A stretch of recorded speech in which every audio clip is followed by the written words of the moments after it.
সবাইকে নমস্কার। আজকে বিদ্যালয় শিক্ষা দপ্তর এবং উচ্চ শিক্ষা দপ্তর যৌথভাবে এক ভার্চুয়াল মিটিংয়ের অ্যারেঞ্জমেন্ট করি। সেই মিটিংয়ে উপস্থিত ছিলেন আমাদের শিক্ষা দপ্তরের সচিব,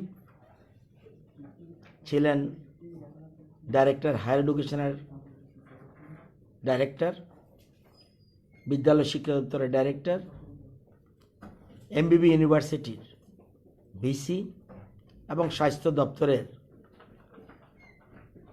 একজন কর্মকর্তা। আমরা একটা comprehensive review of the existing Covid situation এটা নিয়ে আলোচনা করি। কারণ এর আগে আমরা 15 তারিখ পর্যন্ত বিদ্যালয় শিক্ষা দপ্তর পৃথকভাবে শিক্ষা দপ্তরের কিছু সিদ্ধান্ত গ্রহণ করেছিলাম, শিক্ষা দপ্তর, স্কুল শিক্ষা দপ্তর এবং উচ্চ শিক্ষা দপ্তর। আজকে আমরা ডিটেলস আলোচনা করি এবং ছেলে মেয়েদের স্বাস্থ্যের কথা চিন্তা করে and wellbeing of the students, minimising learning losses due to disruption to regular classes, preparing students for board examination and competitive examination and for higher studies, and to continue vaccination of students. আপনারা জানেন 15 থেকে 18 পর্যন্ত বয়সের যারা আছে তাদেরকে এখন vaccine দেওয়া হচ্ছে। সেই কথা চিন্তা করে সমস্ত একদিকে স্বাস্থ্যের কথা চিন্তা করে বিধিনিষেধ আমরা জারি রেখে কতগুলি সিদ্ধান্ত গ্রহণ করেছি। আমরা সিদ্ধান্ত গ্রহণ করেছি যে প্রি প্রাইমারি থেকে 7 ক্লাস পর্যন্ত, সপ্তম শ্রেণী পর্যন্ত, প্রি প্রাইমারি থেকে সপ্তম শ্রেণী পর্যন্ত are suspended until further orders. এটা হলো 17 থেকে 30 তারিখ পর্যন্ত, 30 জানুয়ারি। 31 তারিখ খুব সম্ভব সোমবার, সেজন্য আগামী সোমবার থেকে 30 জানুয়ারি পর্যন্ত আমরা এই সিদ্ধান্ত গ্রহণ করেছি। এর আগে ছিল আমরা প্রি প্রাইমারি থেকে ক্লাস 2 পর্যন্ত সিদ্ধান্ত গ্রহণ করেছিলাম, ক্লাস 5 পর্যন্ত বোধহয়। এখন আমরা করছি প্রি প্রাইমারি থেকে ক্লাস 7 পর্যন্ত আমরা ক্লাসগুলি সাসপেন্ড করছি। আর ক্লাস 8 থেকে 12 পর্যন্ত এটা থাকবে 50% স্টুডেন্টস অ্যাটেন্ডেন্স প্রত্যেক ক্লাসে, এবং যাতে এনশিওর করা হয় যে every student gets to attend school once in 2 days। 2 দিনে 50% করলেই ক্লাসের আজকে 50 জন 50% আসলো, পরের দিন 50%, এরকম করে আমরা ক্লাস 8 থেকে 12 পর্যন্ত সিদ্ধান্ত গ্রহণ করেছি। এবং এই ক্ষেত্রেও students will attend in person classes based on the parental consent, গার্জিয়ানদের কনসেন্ট নিয়ে। কারণ এখানে এখন দেওয়া হচ্ছে ভ্যাকসিন, সুতরাং তবুও প্যারেন্টাল কনসেন্টটা আমরা, which is of prime importance keeping in mind the health concerns of the students. তো প্যারেন্টের কনসেন্ট লাগবে। আর যে প্রি প্রাইমারি থেকে ক্লাস 7 পর্যন্ত যে বন্ধ থাকবে 30 তারিখ পর্যন্ত সোমবার থেকে, সেটাও আমরা আবার আগের মতো একটু খেলো একটু পড়ো প্রোগ্রাম, যেটা আমাদের ছিল আগে প্রথম দিকে যখন কোভিড সিচুয়েশন হয় তখন আমরা এটা এখন আমরা এটা আবার চালু করতে যাচ্ছি, স্পেশাল অ্যাটেনশন দিচ্ছি। এবং এছাড়াও যে আমরা বন্দে ত্রিপুরা আমাদের যে চ্যানেল রয়েছে, সেই চ্যানেলে বিশেষ করে 1 to 7 যেটা আছে সেটা আমরা যাতে 1 থেকে 7-এর ক্লাসগুলি বেশি করে বন্দে ত্রিপুরাতে দেওয়া হয় সেটা আমরা চিন্তা করছি। আর ভার্চুয়াল এছাড়াও virtual classes to be extended to students from pre primary to class 7 wherever feasible by the school. সব জায়গায় তো নাও থাকতে পারে, কিন্তু যেখানে ফিজিবল সেখানে আমরা এটার জন্য ভার্চুয়াল ক্লাসেস এক্সট্রা করা যায় কিনা সেটার ব্যাপারে আমরা চিন্তা করছি। এবং অল হোস্টেল আগের মতো will remain closed until further orders. এটা আমরা স্কুলের ক্ষেত্রে করছি এবং হোস্টেলগুলি বন্ধ থাকবে। এবং যদি দেখা যায় হেডমাস্টার এবং হেডমিস্ট্রেস অর টিচার ইনচার্জ যে স্টুডেন্ট অফ ক্লাস 8 থেকে 12 is absent due to quarantine or other health related reasons or hosteliers are unable to attend, আমরা আয়োজন করেছি এবং এটা আমরা স্বাস্থ্য দপ্তরেরও আমরা অনুমতি নিয়ে নিয়েছি। আলোচনাক্রমেই সর্বসম্মতিক্রমে এই সিদ্ধান্ত গ্রহণ করা হয়েছে। হায়ার এডুকেশন ডিপার্টমেন্টের আমরা সেপারেট একটা একই মিটিংয়ে এটা সিদ্ধান্ত নিয়েছি। সেই ক্ষেত্রেও আমরা বলেছি যে ইউনিভার্সিটি কলেজ এক্সামিনেশান যেগুলি আছে এটা যা আছে এটা কন্টিনিউ করবে। শিডিউল অলরেডি পাবলিশড, ইউনিভার্সিটি যেটা দিয়েছে এটা যথারীতি চলবে এবং সেটা এনশিওর কোভিড-19 appropriate behaviour including sanitisation, wearing of the masks by the students, maintaining social distancing among students etc. during the days, এবং যদি প্রয়োজন মনে করে আরও কম করে, that is university college authorities may also take steps for taking class in 2 shifts। 50%-এরও প্রয়োজন যদি মনে করে তারা 2 শিফট করতে পারবে। এটাও সিদ্ধান্ত গ্রহণ হচ্ছে। ডিভাইডিং স্টুডেন্টস ইন 2 গ্রুপস এটা আমরা করছি।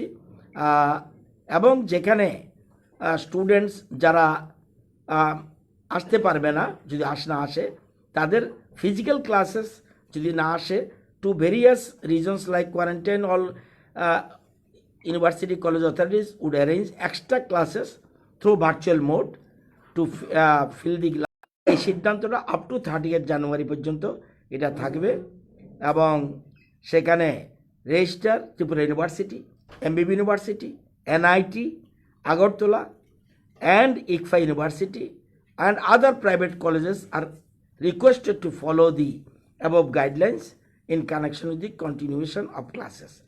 আজকে এবং সিস্টেম ম্যানেজমেন্ট অথরিটি ডেটেড 9 জানুয়ারি 2022 সেই সিদ্ধান্ত সাথে মিল রেখে আমরা আজকে বিদ্যালয় শিক্ষা দপ্তর একটা সিদ্ধান্ত নিয়েছি। সেটা অলরেডি আপনাদের পত্রপত্রিকা এবং মিডিয়াতে চলে যাবে আইসিএ দপ্তরের মাধ্যমে। সেটা আমরা আজকে সিদ্ধান্ত নিয়েছি এবং আমাদের মূল উদ্দেশ্য শিক্ষার ক্ষেত্রে আমরা যে অভিজ্ঞতা অতীতে দেখেছি সেই অভিজ্ঞতা থেকে দেখা যাচ্ছে যে বন্ধ থাকলে স্টুডেন্টের প্রচণ্ড এডুকেশনাল লস হয়। তো ওইটাও যেমন দেখছি, আবার স্বাস্থ্যবিধি মেনেও চলতে হবে এবং বিশেষ করে স্কুলগুলি খোলা রাখার পিছনে বিশেষ করে 8 to 12 এটার উদ্দেশ্য হলো ভ্যাকসিন এখন দেওয়া হচ্ছে সারা রাজ্যে। সেই যদি একবার বাড়িতে চলে যায় ভ্যাকসিনের প্রচণ্ড হার্ম হবে। এই জন্যে সব দিক, একদিকে স্বাস্থ্য আর এডুকেশনাল লস দুইটার ক্ষেত্রে যেন কোনো রকম অসুবিধা না হয় সেটার জন্য আমরা আজকে সিদ্ধান্ত গ্রহণ করেছি। এই হোস্টেল যে বন্ধ হলো, বাকি 8 to 12 এর ছাত্ররা কই থাকবে? 8 to 12 যে স্টুডেন্টরা থাকে হোস্টেলে তারা কই থাকবে? তারা যার যার বাড়িতে থাকবে। তারা তো ভার্চুয়াল মিটিং, ভার্চুয়াল ইয়ের কথা বলছি। এটা কত সংখ্যক, ছোট্ট ওদেরও দরকার। এদের জন্য আমরা ভার্চুয়াল ক্লাসের ব্যবস্থা করছি এবং সেই জন্য আমরা যেমন একটু গেলে একটু পরে যেমন করছি, আবার ভার্চুয়াল ক্লাসের ব্যবস্থা করছি। কিন্তু বিরাট ক্ষতি হওয়ার এডুকেশনাল লস ইজ যে সব লস, সুতরাং ওইটার দিকে চিন্তা করছি। আর এখন যদি স্কুলে না যাওয়া হয় তাহলে আমরা ভ্যাকসিন দিতে পারবো না, সেটাও আমাদের একটা। এই জন্যই স্বাস্থ্য দপ্তরের সাজেশন যে আপনারা অন্তত 8 থেকে 12 অন্তত বিধিনিষেধ মেনে আপনারা ক্লাসটা করুন। মানে অনেকের তো এমন জায়গাতেও এখানে নেট পাওয়া যায় না বা টিভির একটা প্রবলেম থাকে, তো সেই জায়গায় সেই স্টুডেন্টদের এখানে একটা একটা কথা বুঝতে মনে রাখবেন, হ্যাঁ এসব তো নিশ্চয়ই আছে, কিন্তু যদি দেখা যায় কিছু সংখ্যকের জন্য বিরাট ক্ষতি হয়ে গেল, মেজর অংশকে আমি সুযোগ দেব না কেন? আমরা চাইব যে সবাইয়ের উপকার হোক, কিন্তু আমি যদি ধরে নিই আপনার সাজেশন অনুযায়ী, স্বাস্থ্য দপ্তরের কথা বলছে না, আপনার সাজেশন অনুযায়ী ধরে নিলাম যে আমি বন্ধ করে দিলাম, তাহলে কি ভ্যাকসিন পাচ্ছে না এবং এডুকেশন লস। এতে আমার বিরাট সংখ্যক প্রেজেন্ট হচ্ছে। আমরা যে সিদ্ধান্ত নিয়েছি, বেশি মাত্রা যতটুকু সম্ভব, একজনের ঘর নেই বলে আরেকজনকে আমি ঘর দেব না, সবার ঘর এক্সট্রিম হচ্ছে। এটা কত এক্সট্রিমে যায় এটা দেখার ব্যাপার আছে।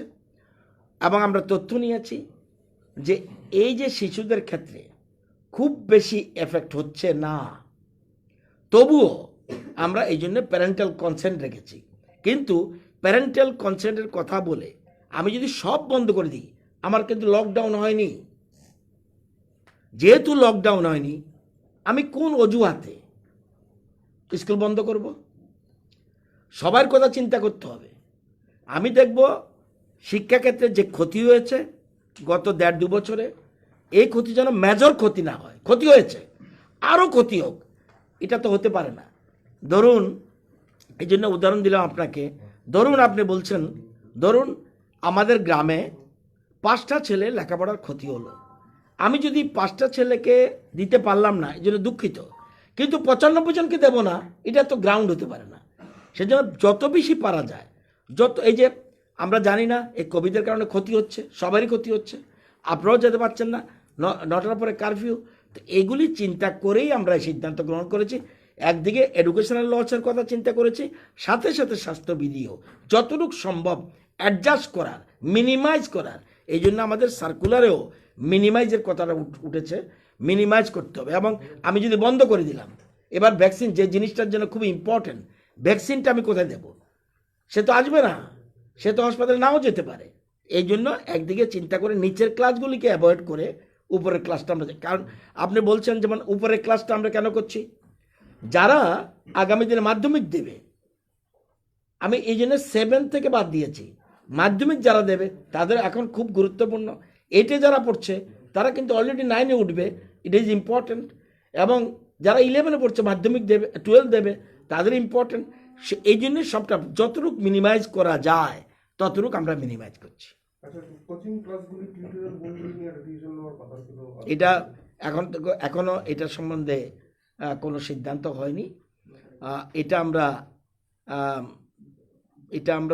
আমরা একটু আলোচনা করব, এটার চেষ্টা করব। আপনি যে বলেছেন, এটা আমাদের গত মিটিংও হয়নি, আজকেও আলোচনা হয়নি।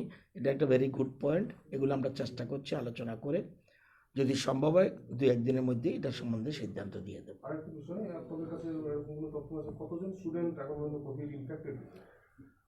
এই তথ্য অ্যাকুরেট নেই, কিন্তু কিছু কিছু টিচার হয়েছে, যারাই হয়েছে, স্টুডেন্ট হোক, যেমন বোধ হয় টোটাল সাউথ ত্রিপুরাতে অনলি 4, নর্থে বোধ হয় অনলি 2, এরকম আছে। যদি বেশি হয়ে থাকে ওয়েস্টে হয়েছে 4 স্টুডেন্ট।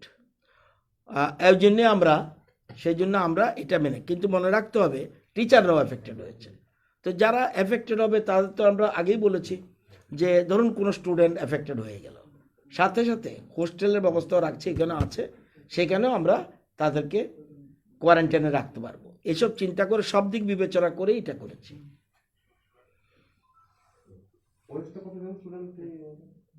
অ্যাকুরেটটা আমার মনে নাই, এটা আলোচনা হয়েছে যখন ভার্চুয়াল মিটিং হয়েছিল, তখন একটা সংখ্যা বলেছে, খুব বেশি না, কিন্তু হয়েছে। কিন্তু সংখ্যাটা বয়স্ক লোকেরই বেশি হচ্ছে, স্টুডেন্ট অল্প বয়সের ছেলে মেয়েদের কম হচ্ছে। যদিও বিভিন্ন রকম বলছে যে শিশুরা হতে পারে, সেই জন্য আগাম সতর্কতা আমরা অবলম্বন করেছি। সাউথে বলেছে টোটাল ডিস্ট্রিক্টে 4 অ্যাকর্ডিং টু ডিইও, এবং নর্থে বোধহয় অনলি 2, এরকম কিছু সংখ্যা আছে। ওয়েস্টে একটু বেশি, সেটা 10-12 হতে পারে, 10-12 হতে পারে, এরকম একটা সংখ্যা বলেছে বোধহয়। তো রাত্রে বললে আমি দেখে বলতে পারবো কতটুকু হয়েছে, খবর নিয়ে নেব।